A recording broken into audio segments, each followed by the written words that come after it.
నెల్లూరు ప్రభుత్వ మెడికల్ కాలేజీలో PG second year విద్యార్థిని ఆత్మహత్య యత్నానికి పాల్పడింది.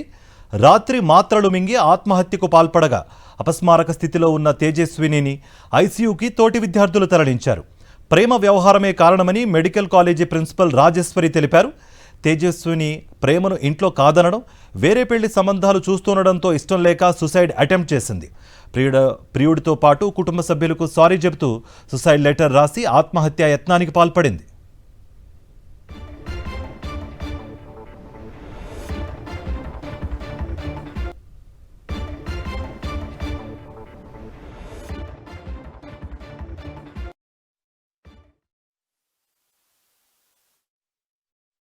చేస్తుంది ఓబీజీ డిపార్ట్మెంట్లో తేజస్విని అని, వాళ్ళ నేటివ్ ప్లేస్ గుంటూరు. ఆ అమ్మాయి సూసైడ్కి ట్రై చేసిందని నిన్ననేమో కొంచెం టెన్షన్గా ఫీల్ అయ్యింది. కౌన్సిలింగ్ అని వాళ్ళ హెచ్ఓడి సైకాట్రీ డిపార్ట్మెంట్కి పంపించారు.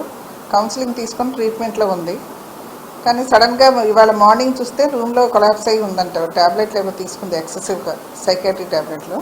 వెంటనే నెక్స్ట్ తీసుకొచ్చి ఆ క్యాజువాలిటీలో అడ్మిట్ చేశారు. అది ట్రై చేసింది. యాక్చువల్గా ఏంటంటే సమ్ లవ్ అఫేర్ ఏదో ఉంది. పేరెంట్స్ ఏమో మ్యారేజెస్కి అవుట్ సైడ్ చూస్తున్నారు. దాని నుంచి అది అమ్మాయికి ఇంట్రెస్ట్ లేక వాళ్ళ పేరెంట్స్కి బాయ్ ఫ్రెండ్కి కూడా సారీ అని పెట్టింది. సారీ పృథ్వీ, సారీ పేరెంట్స్ అని, సారీ వాళ్ళ గీతాలక్ష్మి హెచ్ఓడికి అని పెట్టి మెసేజ్ ఉంది నా దగ్గర. ఇన్ఫర్మేషన్ అయితే ట్రీట్మెంట్ కంటిన్యూ చేస్తున్నారు.